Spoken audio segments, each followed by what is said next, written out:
I wonder if like if I were a programmer, if I would be forced to make smart ass comments for the error logs, be like, dummy, you hit the Y again, you know? Yeah, yeah, I would.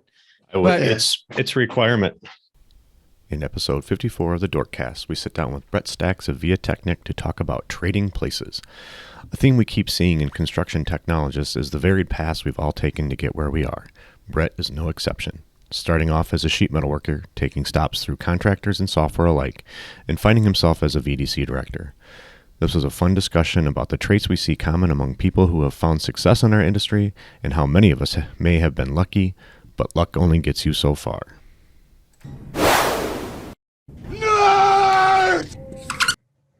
And we're live. Here we are, Dorkcast, episode 54, Trading Places with Brett Stacks. You'll notice that someone different here is running the control board. So Jeff is out. I believe he had parent-teacher conferences tonight. That harkens back to our August episode, Back in School. So I will do my best not to completely fuck this all up, but here we go. I'm going to go ahead. I will start it off here. First, we'll introduce our drinks. Tonight, I am having one of my favorite times of year is Oktoberfest. So actually from Jeff's neighborhood, I've got a Breckenridge Brewery Oktoberfest, which is a good Marzen lager. What about you, Trent? All right. So, John, I don't know if you remember, but from one of the bourbon groups. So this is a Hard Truth Sweet Mash Rye, and Oh, nice. so Hard Truth is a distillery, kind of in South Central Indiana, and they distill what is actually an Indiana rye. It is Indiana's answer to what Kentucky does. Not quite as cool, but they actually did get state legislation. There is a decree stating what an Indiana rye is. And it was something that they started. And this one is made with a sweet mash. Well, I'm guessing maybe like a sweeter corn mash. Yeah, it must have a little Yeah. bit more of a higher corn than a rye. Yeah. And it's quite good. So how about you, John? So we were at AU, and AU had Sazerac House, which owns Buffalo Trace and Pappy's and all these other things. So I go there and I do their tour. And if you're ever in New Orleans, I think they're going to have some events down there still. Go sign up for the tours and the tastings. The tours are free and they give you a little bit of cocktail. So I'm doing Sazerac cocktail. Like they have their official Sazerac rye cocktail, which is like Sazerac rye. It's a little bit of I can't remember the name of it, but it's basically an absinthe. They replaced absinthe with another liqueur that has a lot of that anise flavor, and then a little bit of sugar and a little bit of bitters. And it's actually a really good cocktail. I've loved it. I'm in PA, so getting Sazerac rye is actually complex here. There's one store that carries it with giant signs saying you can only have two. You have to be there on Thursday. You have to be there before 5 o'clock, and all of those things. But it's a great cocktail. And again, if you're down in New Orleans, I didn't realize it when we were down there, or we definitely would have broadcast the dorks from Sazerac House. Mhm. It would have happened. But sign up for it online and you can go in there and do a little tour with them and do some tastings. It was awesome. So Brett, Yeah. why Well, don't you introduce your drink there, man? All right. Well, typically I'm a whiskey guy. I prefer Irish whiskeys. I love ryes as well, but today I'm all out of whiskey. So I'm drinking tequila, Herradura. I think, this silver. So that's what I'm all about today. Yeah. Fantastic. Right on, Fantastic. So we've got your drink. We were talking a little bit earlier on about the theme of the show. And we'll probably all chime in with our backgrounds a little bit as we go through this. But one of the reasons we wanted to talk about the show is there's I don't know if you've heard, there's a labor shortage. We're trying to convince people to come into construction, and I think the four of us here have non-traditional paths into construction. So, Brett, why don't you start from the very beginning when you were, Sure. a toddler or wherever you want to start, and kind of take us through your journey to get to where you are now, because you did just start a new position. I did. Yeah. So, kind of talking about how I got into all of this, I was, no secret. My family wasn't well off or anything like that, and we really couldn't afford college, and so it was, kind of a no-brainer for me to take the opportunity to go work in the trades and get the opportunity to go to school and get paid at the same time. So I was given that opportunity to join. I joined the sheet mill union, so I'm a sheet mill worker by trade, as many people know, and that gave me an opportunity to really learn a lot of things that I didn't think I was really going to be able to do. Right. So we focused heavily on calculus and trig and everything else, as a lot of people know. But when I got into the field, one of the things that was interesting is, I started to see our industry kind of move more and more towards CAD. And I was very curious about it. The kind of defining moment for me that I always tell people about is I was on a rooftop in Austin. It was 130 degrees. It's during the summer. And one of my coworkers was puking due to heat exhaustion. And he was an older gentleman. And I started to realize, the trade was great because it taught me a skill set. It gave me an opportunity to always have that to fall back on. But that didn't mean I had to stop there, right? It gave me an opportunity to think a little bit more deeper about where I want to be. And when I looked at this person, I didn't want to wait 20 years, and before I made that decision. I said, why not try now? So I would go home every single day and read a book that was called the AutoCAD Bible. You guys have probably heard about it. It's, as thick as the old phone books for those of us that remember what that is.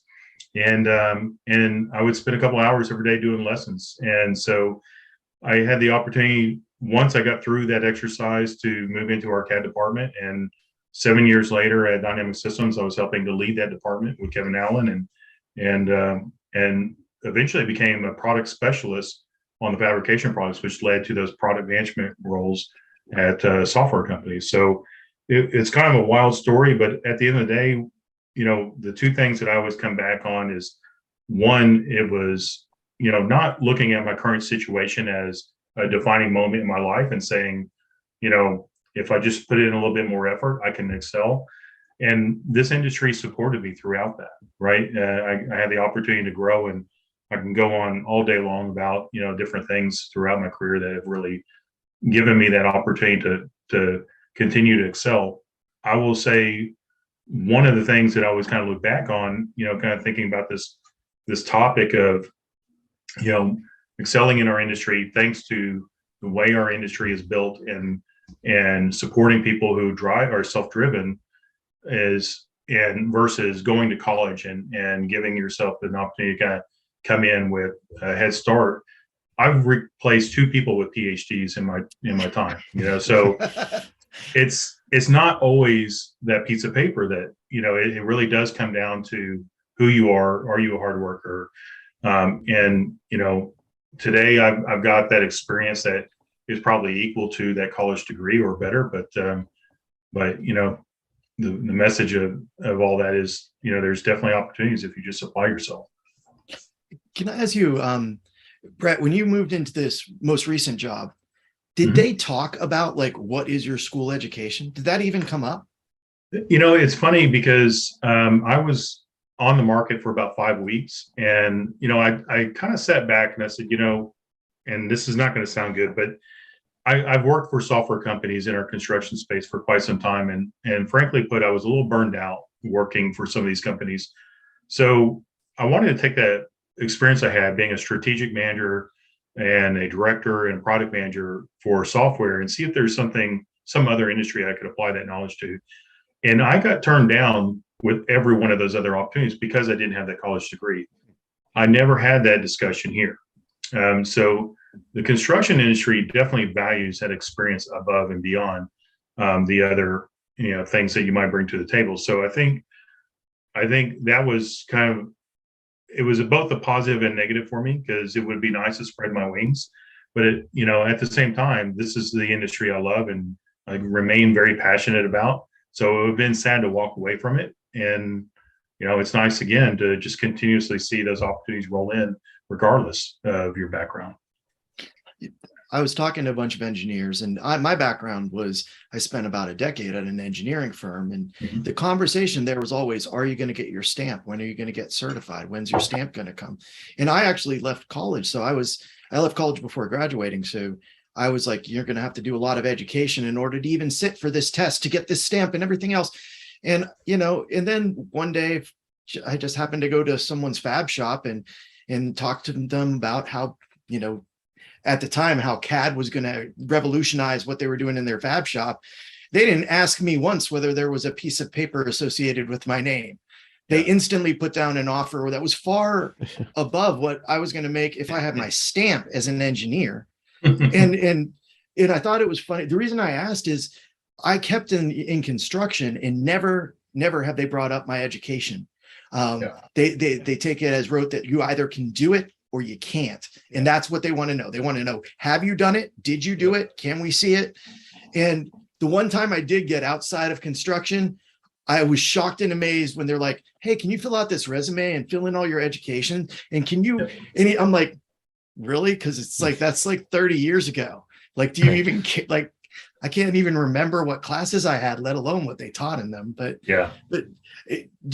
Travis, you sort of came in sideways to the industry too. What was your experience like? Well, so I was rather lucky. I did come in sideways from the industry. I did software development for a long time.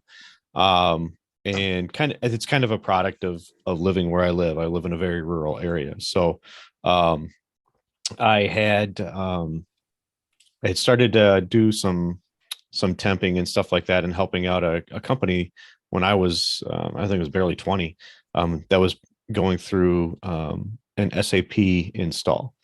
And kind of during that process, I kind of like, hey, these computer things are pretty cool. I'm kind of good at it. And my boss, to his credit, and for being forward thinking about this, kind of realized that I had a knack and talent for it. So at that point in time, I was kind of more of a support type business analyst before it was a system, even before it was a systems analyst role. Started to take on some of that stuff as they were kind of going through their old mainframe system upgrade to an SAP. During that time, that boss actually was an investor in another company that was starting to do consulting work and software development. So I kind of agreed to transfer over there, and also started to go to school for computer science at that time, and then joined the National Guard to help pay for it. And whatever, 10 years later through this whole process, I finally get to a point where with the National Guard, there was some things that happened. I don't know if you're aware, around 2001, 2002, 2003, that made going to school a little bit more difficult. And I finally got back to really kind of working full time and back with the same company. And I asked my boss at that point in time, like, is it worth it for me to go finish my degree? And he said, you've been doing this for 10 plus years now. There's nothing that you would benefit at this point. So yeah, I never finished my degree. To what you were talking about earlier, Brett, anytime prior to coming to construction, I would start to think about maybe taking an opportunity to change careers or change companies. I was really kind of nervous. I was really hesitant because this was even 10 years ago. It was one of the things that was pretty much like just required. Like, what, you're not even coming with a master's degree? What's going on here? And I just kind of, again, probably because of where I live, and who I know, I think that's probably the case for a lot of places, just got lucky. I was able to have enough talent to make the lack of a piece of paper kind of a non-issue. And then to really get down to knowing people, like I went to high school with my future boss's wife. The technology position open here at Mechanical Inc. at that time, Helm Group now, and got a message from her saying that they were opening it up. And it was when they asked me for my resume, it was on there and whatnot, but I don't think that it was ever really much of a question when I was going through my interview process with Jeff and Brian about what my education background was. I think, and Brett, to give you some kudos there or whatever, I was largely self-taught. And I think that, I think that's what probably a lot of the construction industry actually kind of values, because we're figure shit out kind of people, right? And I think that that does shine through. Well, I'll give another example of this later, but one thing I want to come back on that you said is I don't like to use the word lucky. It does. Number one, because it gives an excuse to people who are still trying to figure out how to get started. That it takes luck to get started, and I think if anything, I believe this is the case with me. I would like to say the same thing for you, that the people you knew helped, but at the end of the day, they saw that in you because you are a self-starter, right? And that's what got us where we were getting and where we are. That's all it takes is to put in that effort. And growing up with the background that I did, not having a head start on some of these things, it was imperative that I had to put in that extra effort if I wanted to excel in life. So that's always been the driver for my work ethic. And I would like to say, most of the people I met in the construction industry have had similar stories, and that's why we see so many people excel in this industry, regardless of whether or not they have a degree or not. Trent, what was your path like? Well, I think mine's more similar to Brett. And geez, all of this is really interesting, but it kind of sounds like maybe we're stuck in construction forever, huh? According to Brett, maybe there's no escape. We've built quite a path for ourselves within this industry, but maybe it's like the Hotel California. I don't know, but my start in the industry came as a UA plumber pipe fitter apprentice, and I don't. Oh gosh, I'm trying to. I've been with them, and I had ran some small jobs as a young foreman, and then the opportunity kind of came up.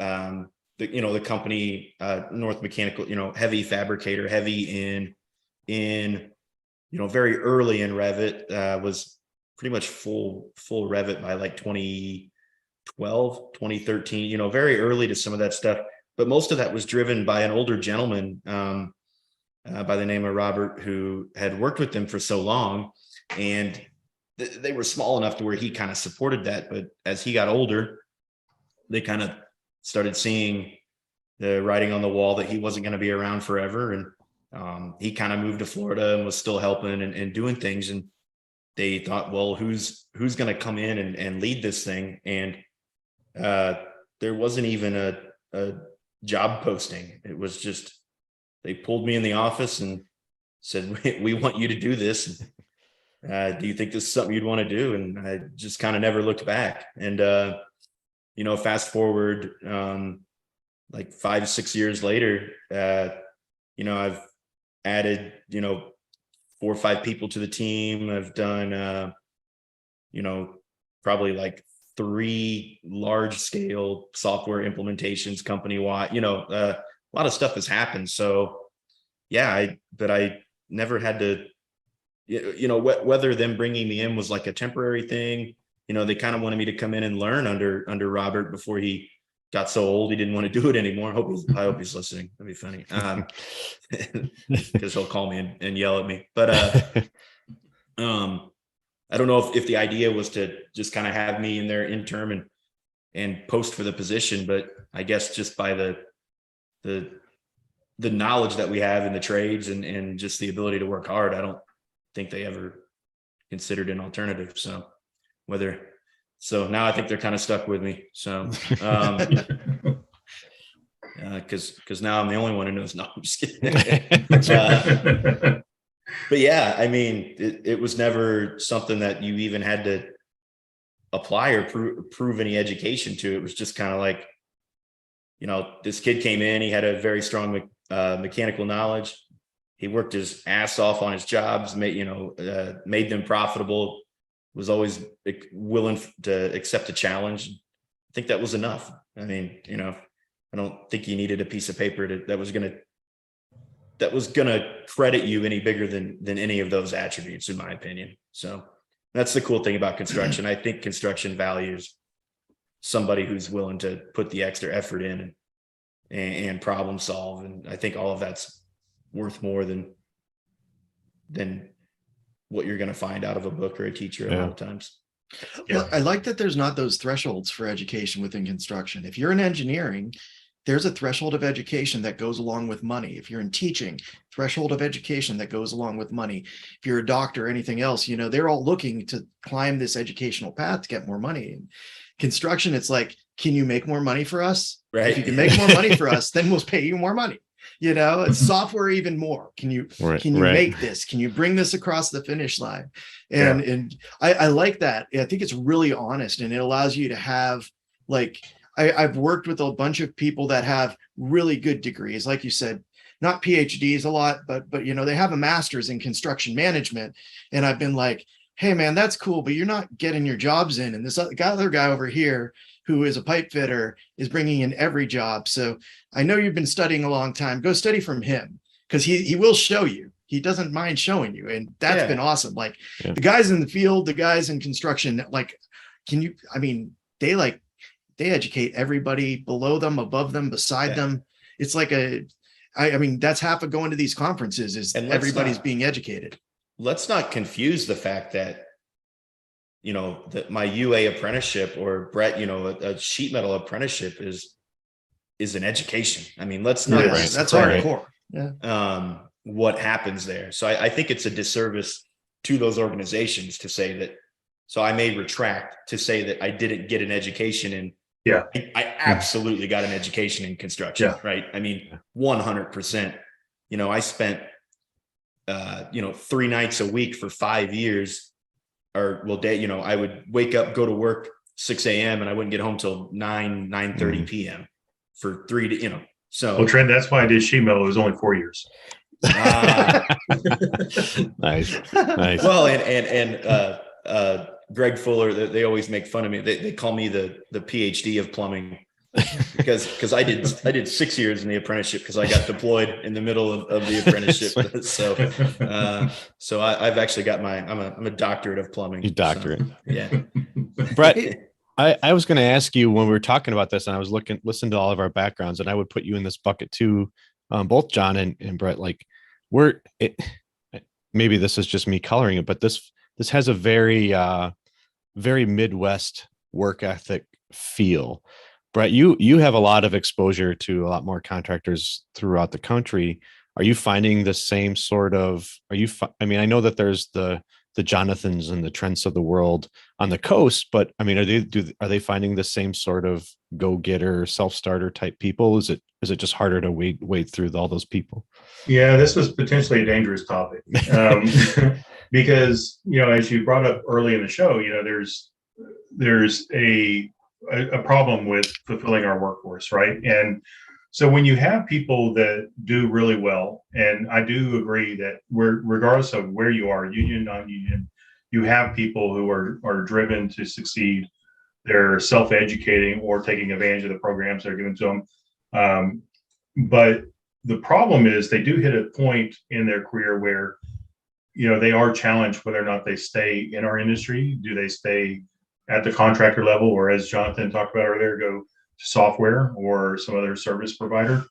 And I've brought this up on a few LinkedIn posts. It's a bit scary to me, and I had this with my own experience as I was searching for opportunities, to see that the mechanicals or the subcontractors out there don't pay as well as the solution providers, which coincidentally I find pretty interesting from the perspective of software companies make 1/10 or less of what some of these mechanicals make in a year, and they're paying so much better. So, using myself as the example here, it's really hard to find a leadership role at a mechanical versus a leadership role at a solution provider, because the pay is so much better. But regardless, that's again another benefit to our trades. And if you are that person that's willing to put in the effort and grow in this industry, again, there are so many leadership opportunities for you, right? You don't have to just swing a hammer. You don't have to just, be a plumber, as Trent said, or whatever. You can do so much more and continue to excel in your career. But yeah, I see it all over the industry. I've seen it outside of our country as well. It's a very supportive industry, regardless of where we're at. I think a lot of that might just be, this could be wishful thinking, but we did an episode a long time ago on this same topic. Like, I think we talked about how does construction recruit these people, or because the software industry was stealing, we said, a lot of the talent from the contractors. I agree. And it is happening. It really, and they are offering more money and, maybe a better lifestyle. And, you can't blame a person for pursuing that. But I think a lot of that might be because that's fairly new, I think, so, I mean, I think as these talented individuals mature from the trades and similar to what we're talking about, I think the contractors are going to have to reward in kind. I mean, I just think it's maybe early. They haven't really ever had to think about, like, it, it's not like 10 years ago, they were talking a whole lot about these software companies are stealing my leadership, Right. It's kind of I think thing.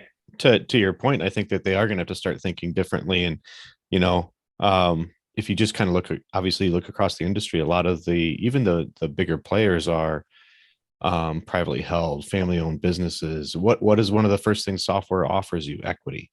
Right. Yeah. So are they going to have to rework their kind of their ownership agreements? Are they going to become, I can't forget the acronym. EOB. ESOP. Or ESOPs. Yeah, right. ESOPs. I mean, is that the trend we're going to see? Because, like you were talking about their trend. I mean, yeah.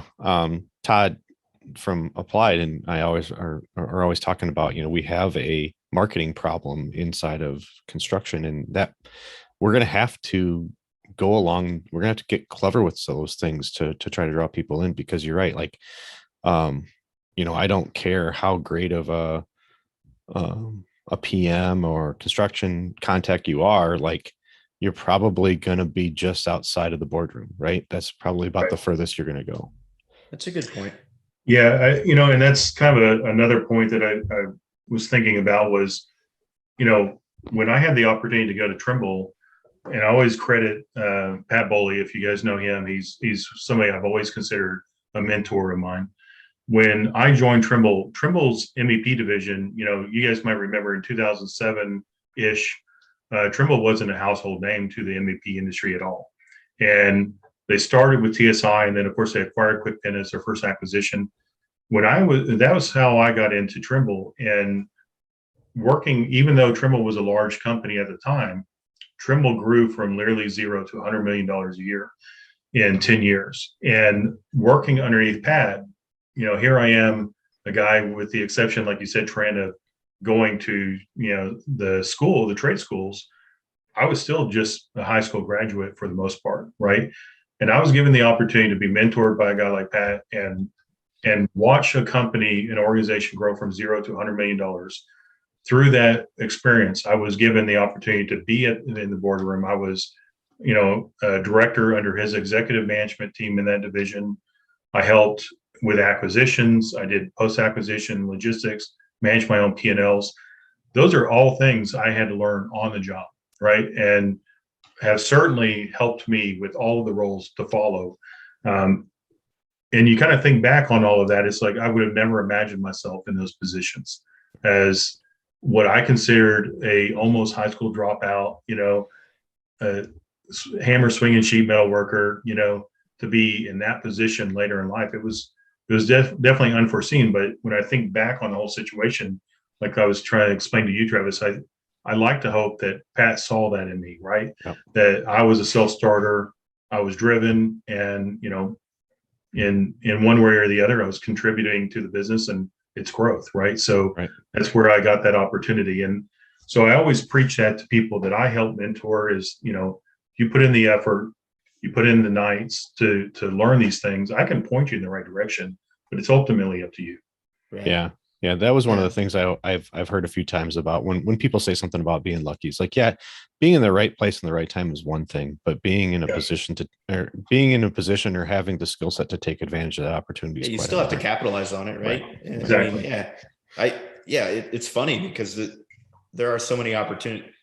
I mean, as like a first and second year plumbing apprentice, right? I guess plumbing pipe fit. We were a joint local, but I never would have imagined at any point in my life that I would be in a leadership position, working in technology, traveling the country and having peers anyone in this game now knows who we all, you're at that, like, I just don't think I ever would have thought that, like, you're you're kind of a like, big deal. I'm trying not to say it that way, but My favorite quote.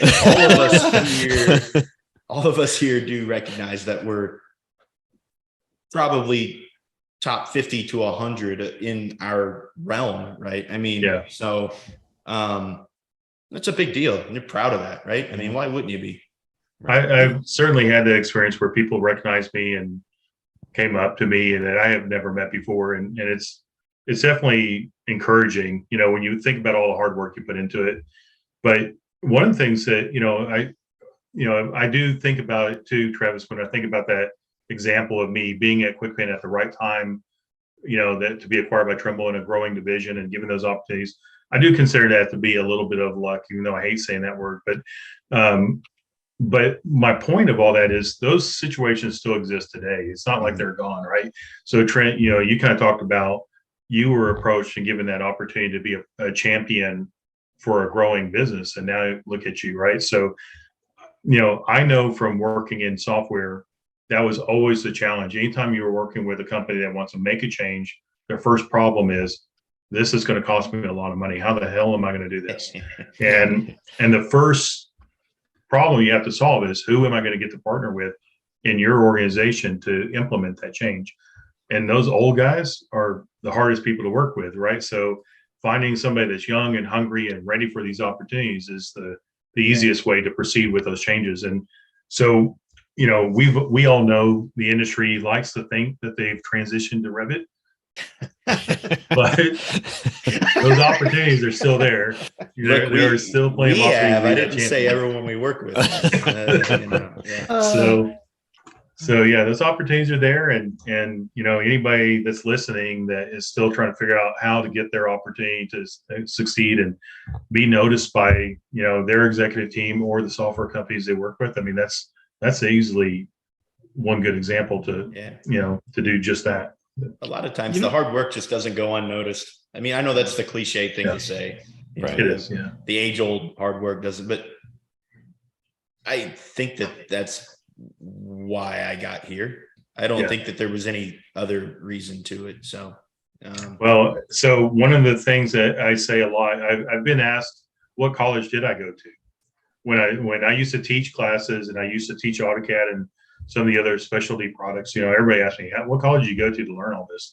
I always told them, I said, I hit F1 on purpose.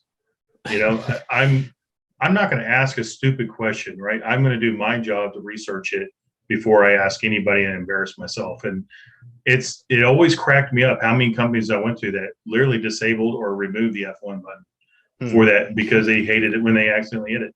And that's a lot of times, I mean, that's an indicator right there, whether or not you're going to succeed in life or not, is because, you're just not willing to learn or do your own research. And that's a trait that everybody needs to, build on. And even at my age, I mean, I'm 49, so I'm up there, but it's harder to encourage myself these days to continue to learn. But, I watch so many people around me that are too lazy to actually put in that effort, that I have to that if I do it, I'm going to naturally succeed because nobody else is doing it. And it's sad, but it's true. That's what it really comes down to, is how many people just rely on what they were taught or shown. And just kids, if you're listening, when your peers set the bar low, take advantage of that low. I mean, right. Oh yeah. If they're gonna make it easy to outwork them, then outwork them. I mean, I don't know.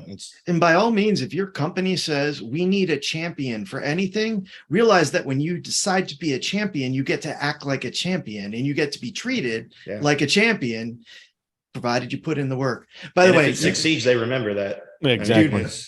Does anybody know the acronym RTFM? Read the fucking manual. Yeah. Because I used to tell that to people all the time. It's like, I'm going to have to read it, or you're going to have to read it. Somebody needs to read it. But Brett, I totally agree with that. Like this year, Jeff Elwell gave me a book on Python because I'm transitioning into sort of where you live and I don't have the background. And I was sitting in my hammock reading through this, which is horrible. Like I'm reading through a book. I'm not watching YouTube. Not like I was like, I need something more structured. I'm going to read through a book. And Gotta be a folded page. Yes, I literally. You're old school, John. Just admit it. I have a markup. Yeah, but I think it is something that people in this industry, we get to ask to learn things all the time, because I don't know, when I was with the contractor, the answer was, yes, we can build it. Oh, yeah. You want a telescope mount that mounts to the bedrock? Of course we can build that. We've never done it before. And they look for people within the organization, like the Trents, like all y'all, that they can put it on the desk and say, we're going to make a lot of money if you can figure out how to do this. Can you figure out how to do this? And, I mean, that was its own reward, right? Like that's part of the reason we're doing this, is because we're those people. I've had my boss sit on my desk before and give that look. I know you don't have time for this, but I need you to do that. It's like one of those, it's like, I need you to do this. And you're like, I've got this square peg in this round hole. Figure it out. But it's cool to be that guy. As long as there's balance, it's cool to be that guy.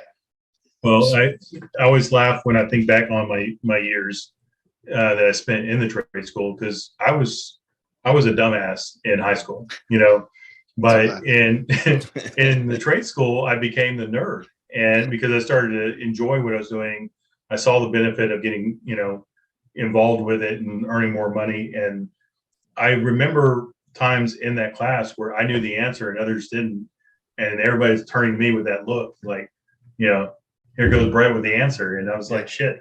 All of a sudden I went from being the dumbass to the nerd. And it's just, it was an interesting situation, So, yeah, I do have so I got to watch you, Brett, kind of like, I saw you when you were at TSI, and then you kind of moved up. So could you give us like a micro, because I think a lot of people don't take advantage of the things that come before them. And it looks like you really did kind of say, I'm going to do this. Wait, that looks really cool. I'm going to jump onto this next one and keep climbing. And we talked earlier, you're kind of happy where you just landed. Like this is cool. This will be fun. What's the story, man? So it's not always probably the best story. I would say be cautious with what you learn next. But, I was given the opportunity. So it was funny because when I was working at Dynamic Systems, I went, you remember in 7 or 8 years, I went from working in the field on the rooftop to now I was leading the CAD department. And we were doing some really progressive things for that time compared to some other companies I saw. And so I became one of the leading experts, at least in Texas, if not larger than that, in the fabrication products. And so TSI recognized that. They brought me in to be a leader for their Austin office. So, I led that team there. I led the support team, the train team, ran the office there. And that was kind of my first attempt at operations. And then that led to the opportunities down the road with Trimble. But I think what has led to my progression in my career, with the exception of the last company I worked for, I will be careful there. But the thing that has helped me is two things. I've always pushed to, always be the bigger person in the room, right? So I've taught my kids this: don't do what everybody else is doing. The hell with them, right? So I've always kind of set myself apart. A lot of times I'm very quiet in meetings. A lot of people get intimidated by that. They don't, which is funny because most times I'm trying not to say something stupid, but in that situation, a lot of times what you'll see is two things. You'll see the people in the room that can't stand it get worked up and they become self-destructive. That gives you opportunities. The other thing is you're always open to learning if you just shut the hell up and let them teach you, right? But there are times when you have to draw the line. And so I've never been scared to walk away. So, I can give you several examples where the situation became very volatile, and I wasn't going to stick around for it. I wasn't going to let that company drag my reputation down. I wanted everybody in the industry that I knew to understand that I was really there to support them. I come from this as an end user. And the only reason why I'm even working for these companies is because I hope that they can improve the end user's experience. So when I was in those situations and it started to fall apart, I gave ultimatums to my management team that, hey, look, you either need to do this, which is the right thing, or I'm gone. And sadly, in some of those situations, it came to that, and one thing led to the other. But the point of all that is there are so many opportunities in our industry. Each time that that's happened, I was able to progress in my career with the next thing. And when you really look at the trends that happen with our technology in our industry, the timing of those situations has always kind of been aligned to the fall of those products and the rise of the next. And so when you and you guys are, I would expect, just as much in tuned with what all these software companies are doing, you start to hear some exciting things, and you always want to be a part of that. You have to be careful not to be the guy jumping ship every 6 months, which sadly last year has been pretty crazy for me. But when you can really start to pull away the bullshit and say, this company is really onto something, but not just that. This company is a company that I trust, that I know has a personal connection to the end user and is going to do the right thing. That's a company that I can align to, right? So, when you really look back on everything I've done in my career, it's been that combination of things where, I've tried to do the right thing, and it got to a point where maybe that just wasn't going to work out, and I had to take the next thing, and the timing really worked out. I use Evolve as a great example of that, because when I was at Trimble, we were acquiring literally every mechanical product in the market that we could acquire. And they still have done that. But the trend that I saw there was that they didn't always invest as heavily as the founding solution provider, right? So QuickPen, as an example, was starting to build out their CAD products. And then that same investment didn't go into this products post-acquisition, which is why now you see pipe and duct design are dead, right? And you see this with other products as well. And it's not just Trimble. I don't want to pick on them.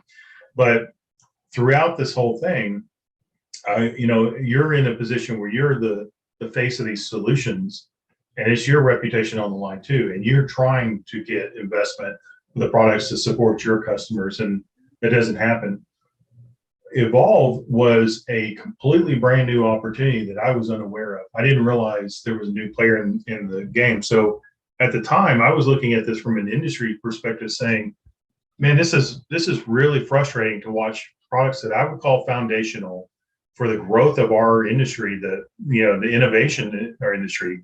Autodesk acquired CAD MEP, Trimble bought everything else. And all these products are kind of plateaued. They weren't progressing. They weren't introducing new innovation to our industry. And I said, man, what is going to come of our industry at this point if nobody else is really investing in technology? So when Evolve came out, it was a brand new product. It was an opportunity to finally do some things that I wanted to do in 2015. And, its success was proven because somebody was actually doing what they should have done literally 6 years prior, So it was really refreshing. Now, sadly, we see similar things happening with that product, and the big question mark is what's next, right? But yeah, it's a pretty interesting situation, and I know I've kind of gone on a little bit long here, probably, but No. But yeah, with these situations, it's just like I said, when they get ugly, I've never been scared to put my foot down and say what needs to be said, and if that means I need to move on, I move on, right? I think that's why you're strong. I think that's the harder thing to do, right? I think that the easy thing to do is to put your blinders on and ride the wave, right? Your direction is the courageous, strong way about that, in my opinion. I appreciate that. Yeah, I would agree. Hey, Brett, so I'm kind of similar in that I like to hedge.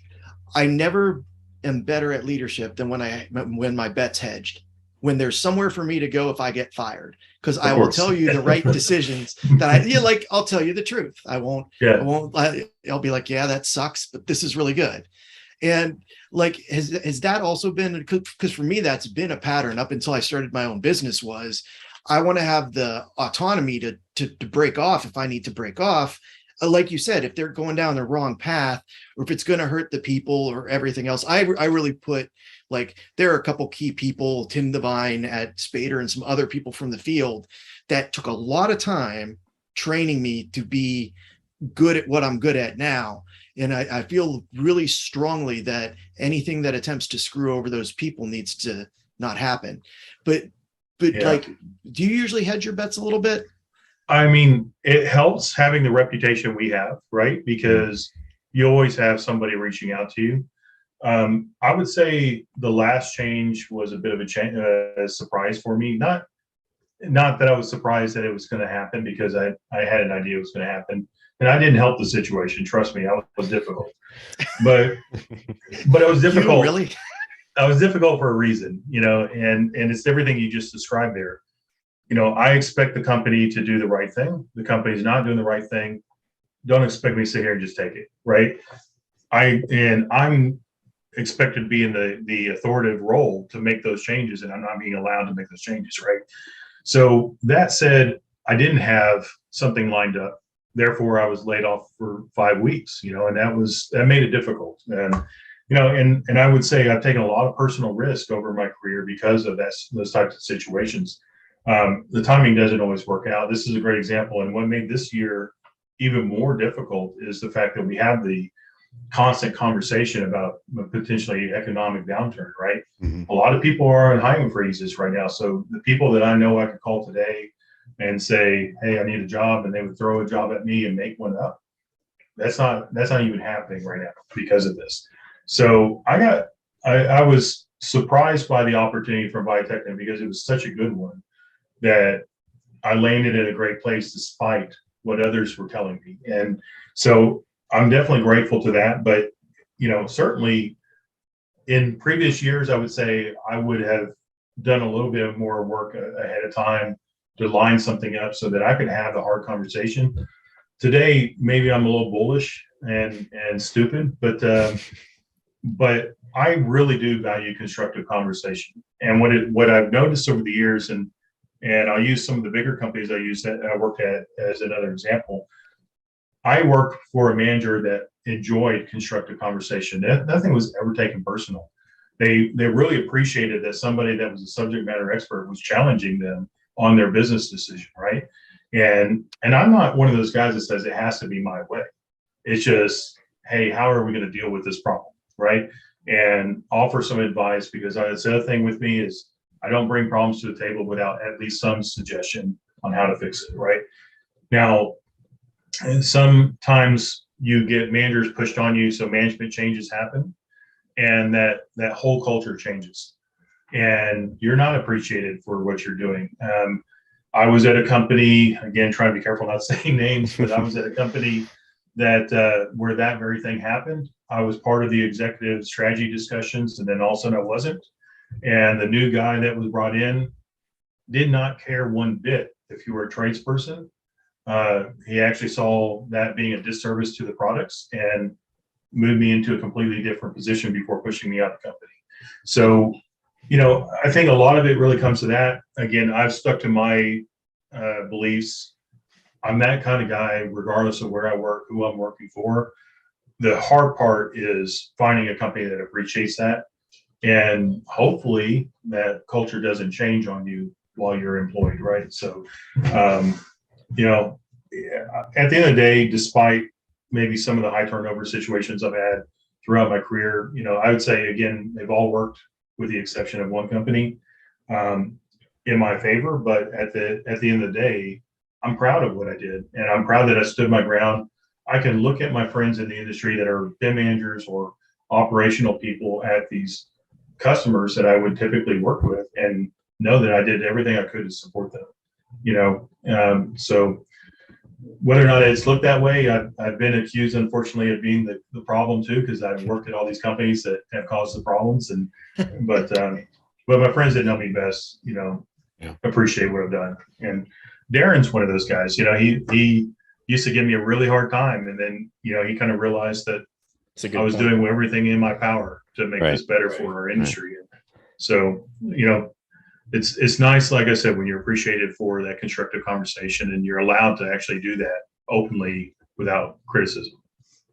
I was gonna follow up a little bit on that with the constructive and the culture, and us talking about the types of people that we tend to work with and we tend to jive with, and try to bring it back to the theme of kind of trading places and getting started in the trades or getting started at the ground level, because again, as we all know, there's a labor shortage and we're trying to recruit more people in. And I don't even know who to target this at, or if I have a complete thought, but with the millennials, the zennials, the Gen Zers, I don't just, I have a 20-something son. I have a 12-year-old daughter. I see these kids again. I'm a very Midwest, very rural. I see the same attributes of myself and some of these kids and my own kids. But if you look across the larger industry, like they're talking about what do we have to change in construction to recruit them in? And to your point, Brett, like some of the stuff I don't necessarily want to change. Like the culture is a culture for a reason. So how do we balance that out? And I'm just kind of throwing that out there because I'm having this thought, listen to your story and in our stories, and like, yes, we need more people in, but we need people that are self-starters. That it's not on, you talk about your high turnover or your whatever, your different positions that you've been through, like, but that's pretty common for a millennial because they're just going to keep jumping jobs.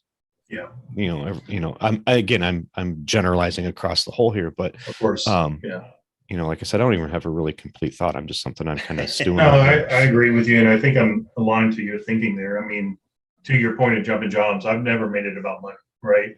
For me, it's always been more about working for a company I can trust and the culture and everything else.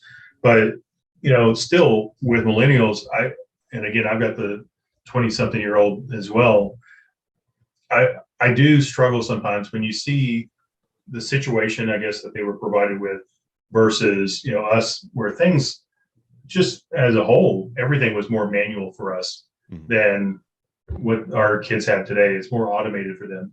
So I don't know that I want to go so far as say that's what's made them lazy, but, I do think they have a different mindset about, do I need to put in the effort to make this happen, or is this going to happen for me? And, I am a little bit sad when I see that. I got really lucky with my son. My son is very driven. My daughter's driven. And they put in effort every time that I don't see others at their age do. They have friends. My son, for example, is 20 years old. His friend, who's the same age, still doesn't have his driver's license.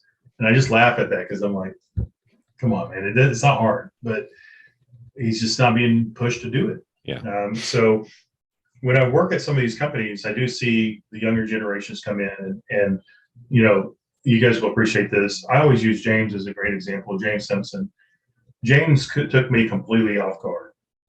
26 years old, came in to be my prime manager. I didn't know anything about James before I hired him. He responded to my job posting. I go to MCA, see him on the main stage. I'm blown away. And then when he came to work for me, he was very driven. But one of the things I see all the time with him, I saw with Garrett Tice and some of these others out there, these are all guys from hard backgrounds.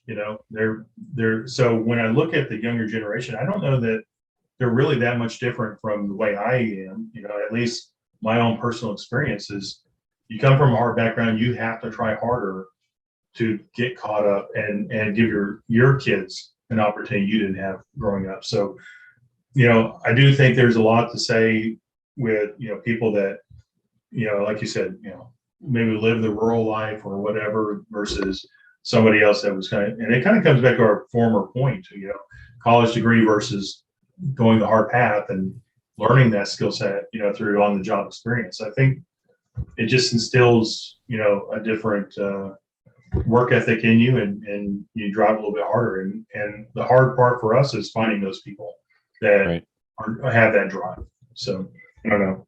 It's just kind of thinking as I'm talking, but yeah, that's the same thing I did. Like I said, I didn't have a complete thought. It was just something that was churning back there. I have a theory on that too.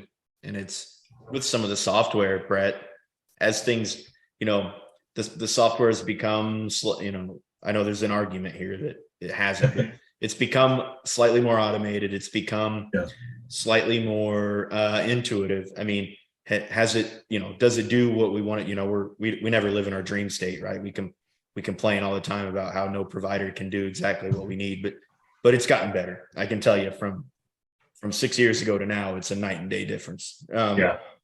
But I think a lot of that too, though, is now it's harder to make mistakes within the software. And I think it trains an individual who doesn't know the mistakes that are around the corner when things go wrong. I mean, I think a lot of us that had to learn in a more volatile environment, we learned a lot of the things that can go wrong.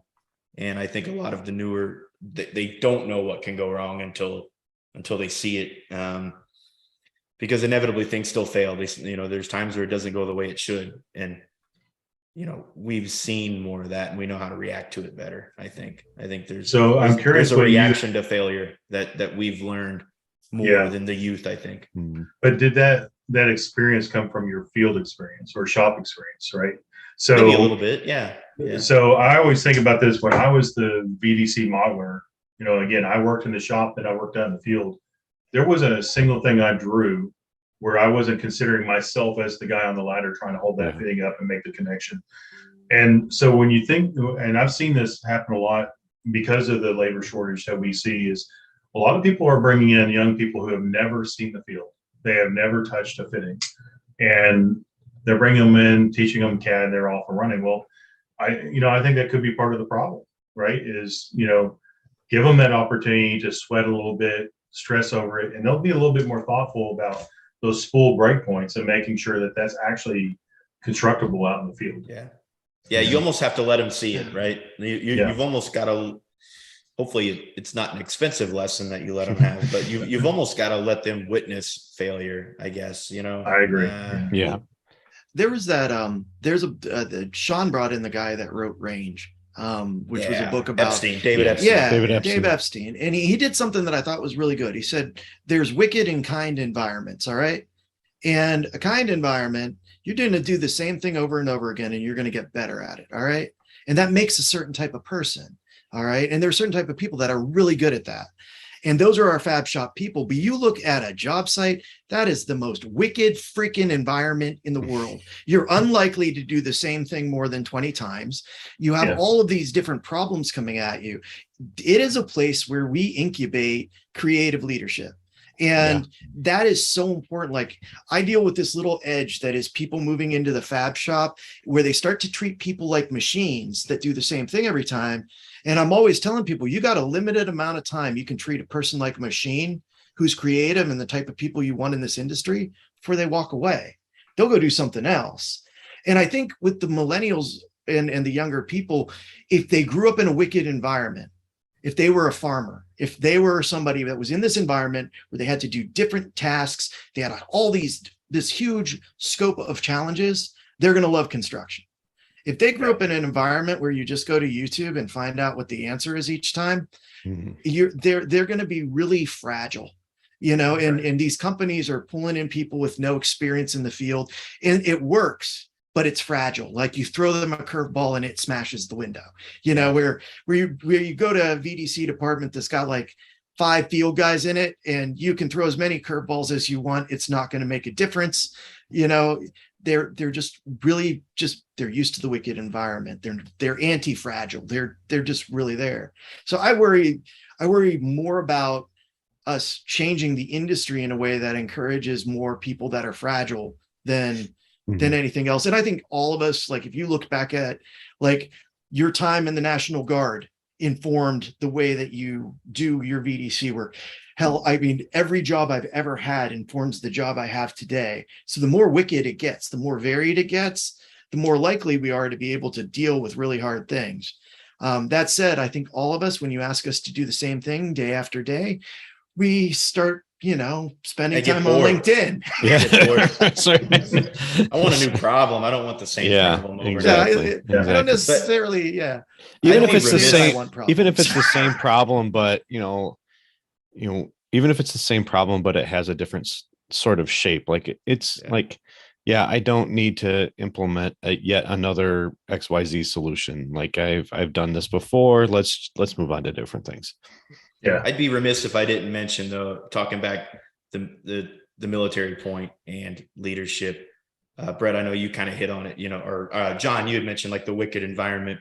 So I know going like from an enlisted soldier and then moving on through the leadership school, as a non-commissioned officer, there was a senior leader at the NCO Academy training, and he was like, he kind of quizzed me. It's like, all right, you're here, you're taking contact, you're getting shot at. What do you do? And then like you go through your rule book of how do you react to contact.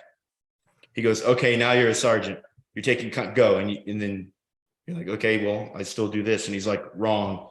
He goes, the new first step for you is take a breath.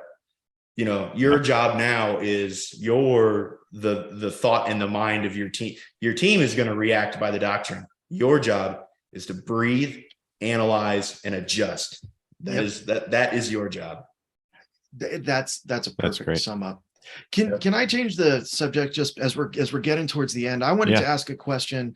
Brett, I responded when you put on LinkedIn, hey, why aren't we getting that pay rate to these people? And you know what I thought? I thought of two things that I think I wondered if you could respond on.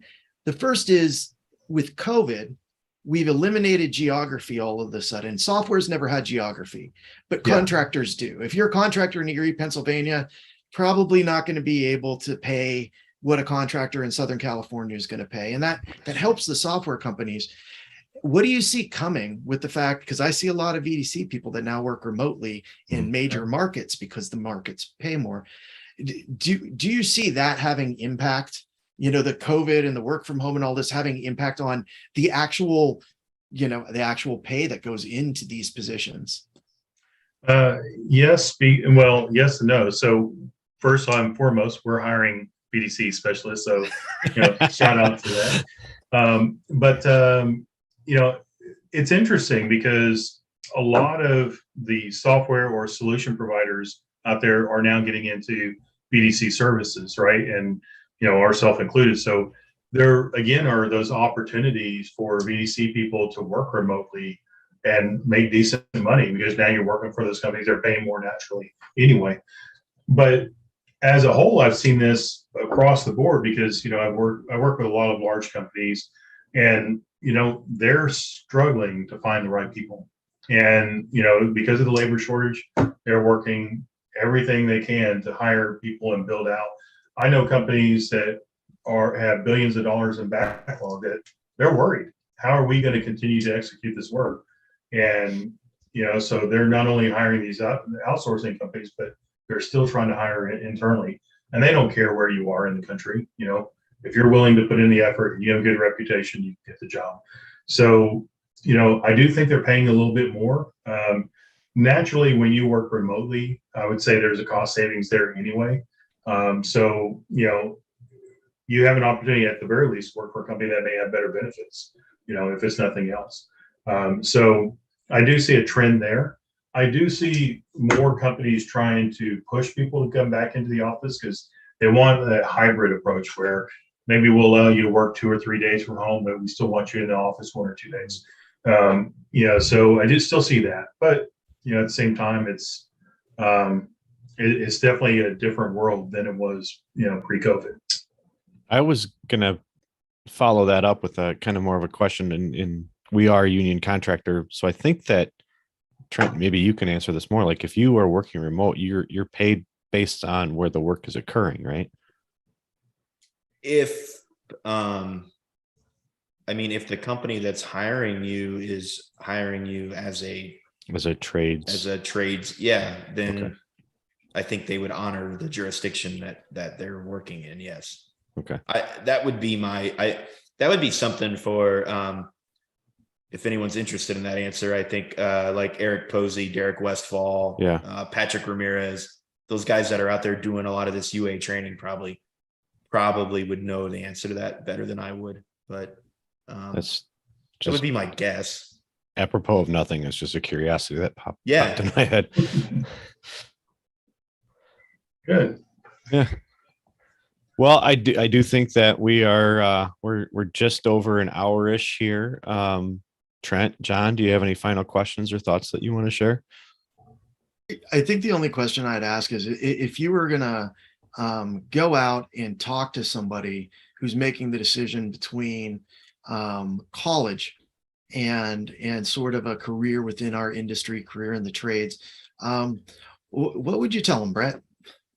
Yeah, I would definitely tell them to go to the trades.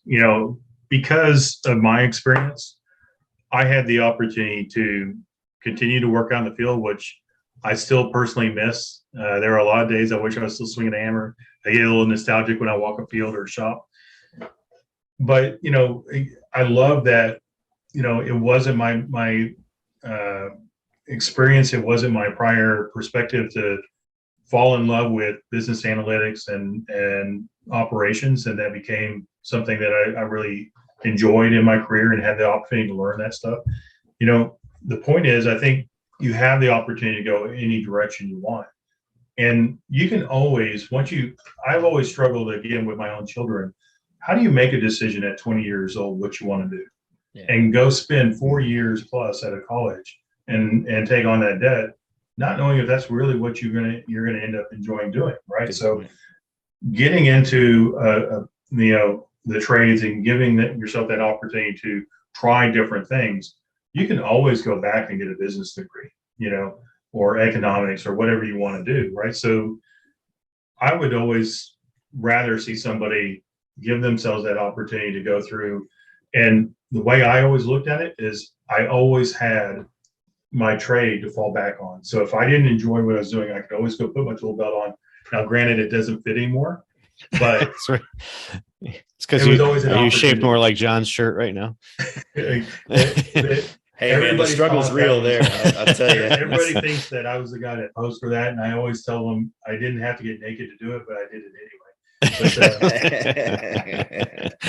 But no, seriously, I do think that's one thing our industry gives others is that opportunity to test it out and try different things. And as you guys know, you can work in the office, work in the field. There's so many different ways that you can go with this industry, and the opportunities are endless. I mean, I still have the opportunity to take a VP role or something along those lines later in my career, and you never know where it's going to lead. So it's an exciting place to be. Awesome. Trent, any final thoughts?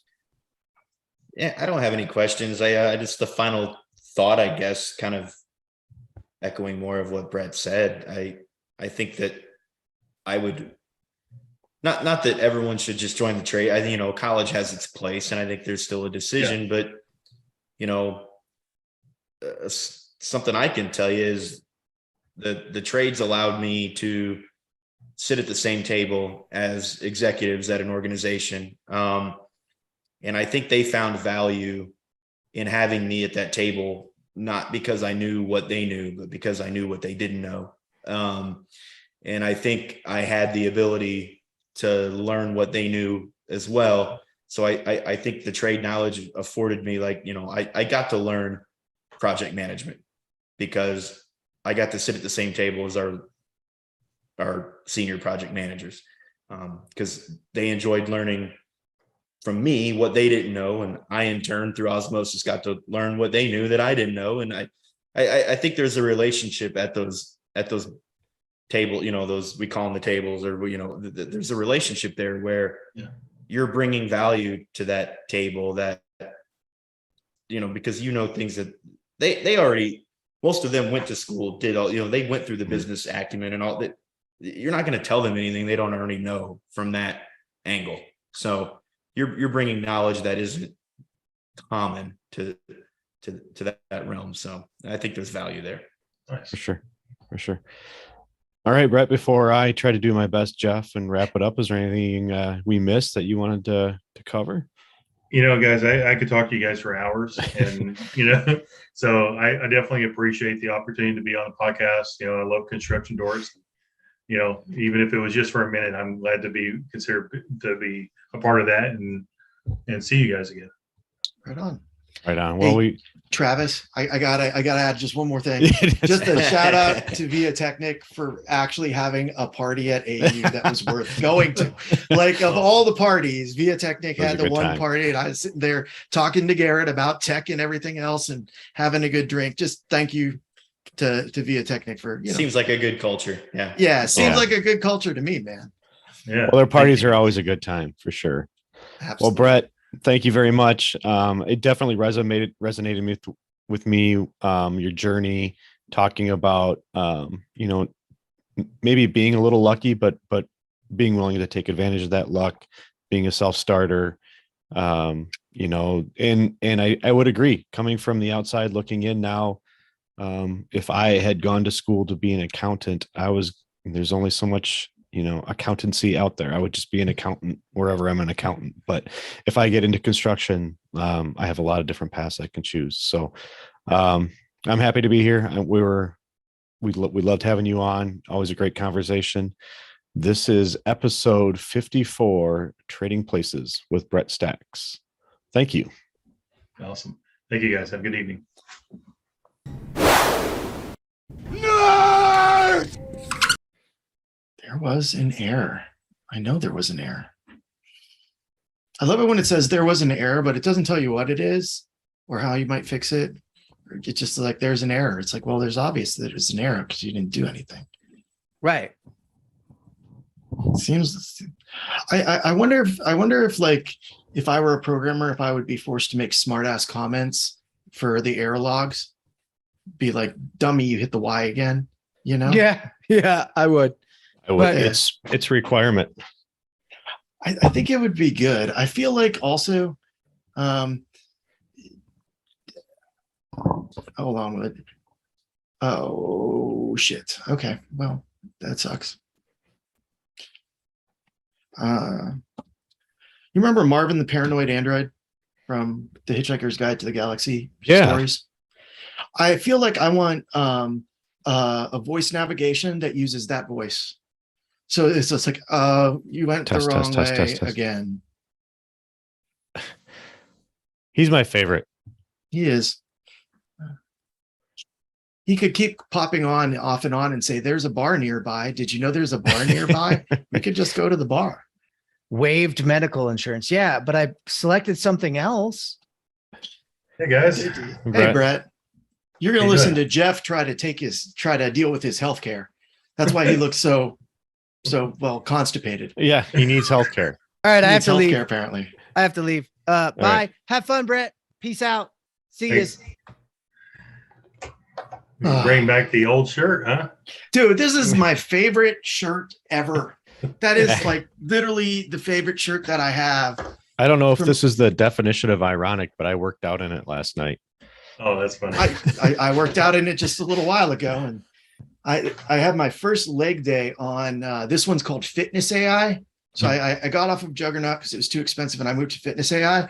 So I walked downstairs to grab my drink and realized that walking downstairs isn't an option right now. Like I need to wait a little bit before I attempt to walk down freaking stairs. Well, today is arm day for me, and I'm missing it so I can have drinks with you guys. So There you go. It is appreciated, man. It is appreciated. So you are now officially my excuse. That's good. That's good. Everybody needs an excuse. Every day is arm day in the bro gym. There you go. Yeah. Hey, I'm going to ask real quick because I'm going to try something. Yeah. Audio right now versus, okay. Did that change at all? No. Not really. Not really. Can't tell. How about now? Any different? Actually, Not- wait. Talk again for a second. I think your echo went a little bit away. Test. No, it didn't. And then back to this. Test. Any different? Nah, it's terrible. I think it might just be the room I'm in. Crap. Yeah, you might have to put up some sheets or something. hmm Put a rug, carpet. Well, we'll have to deal with it for today, unfortunately. you can echo. Echo, Be good. echo. Good. All right. Yeah, So 'cause that doesn't help. at all, Today, does it? today. I consider myself self. Echo, echo, echo, echo, echo. Nope. It's not going to make any difference. Shit. all right. So who's I volunteered to be. This is not to you, Brent. This is between the dorks. Who would like to be the host? Travis, do you want to do host today? Sure. The only reason I said I don't want to be host is I am testing out the new Starlink. So if mine suddenly jets out, I will be running around trying to find out how to put it back together. I guess I should be prepared then and figure out which. Well, if you want me to do it, I'm going to be host. That's fine. I can do that. I'm gonna make you the host right now, Travis, just in case. Is All right. is the echo unbearable? No, No. Okay. you sound like a person on a Zoom call. It's not. You know what, Trent? One of the things I did and as my Zoom background one time is use a porta potty, like the inside of a porta potty. That would be better. It's a to good go along idea. with your- Yeah. Yes, you need to put a tunnel up there or a porta potty here. That's exactly right, man. I'm going Put something Sounds that like you're on goes. the toilet.